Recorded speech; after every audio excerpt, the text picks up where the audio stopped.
In 2017, I published a rather controversial blog which shared the story of a couple who chose financial freedom over home ownership.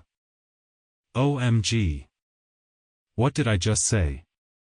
Isn't home ownership part and parcel of financial freedom? Well, it depends. Anyway, some readers didn't like the blog. It could have hurt their vested interests, if you know what I mean. So, if you are one with vested interests, you might want to stop listening or reading now. I don't want to upset anyone. Still here? Okay, since you are still interested to find out more, just take this as another perspective on how to achieve financial freedom. So, back to this couple who chose financial freedom over home ownership.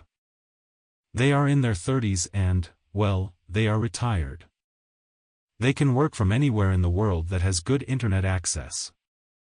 They are able to move to anywhere in the world where housing is relatively cheap to rent.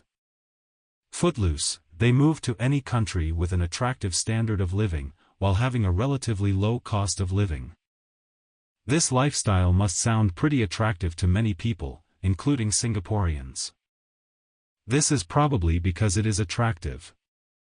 It is probably why many Singaporeans are thinking of moving to Johor in Malaysia to live.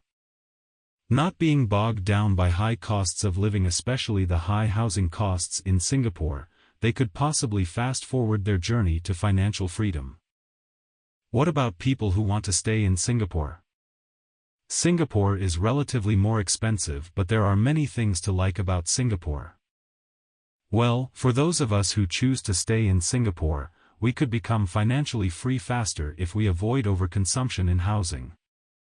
Very often, people overconsume when it comes to housing. Not surprisingly, they might also be the people who find financial freedom out of reach. This could be even though they might be enjoying higher than average earned incomes. Often, it has to do with peer pressure. Keeping up appearances is more than just financially destructive. Do you believe me when I say that when I tell people I downsized from a 2-bedroom apartment to a 1-bedroom apartment, most of the time I would get a negative response? When I told my banker that I bought a small car, he said the same thing my dad said, that he would not buy a small car unless he could not afford a bigger one.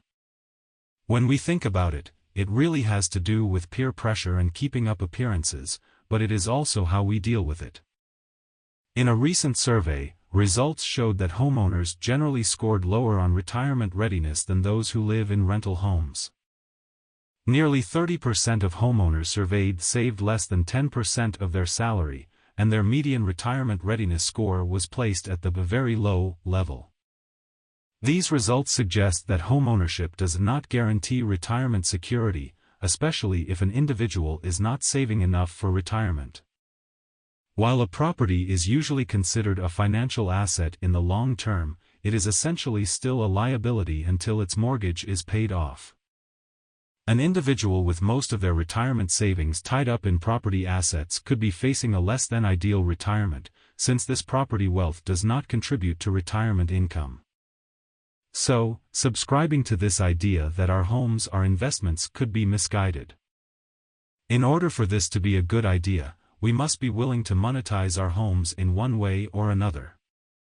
We must be willing to rent out the spare room or rooms, if available. We must be willing to downsize or downgrade to unlock value, if any. This means going for a smaller apartment or to move from a private apartment to a public flat later on.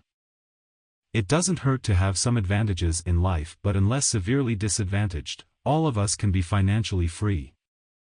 Know ourselves. Know our circumstances. We especially do not want to do something to keep up appearances.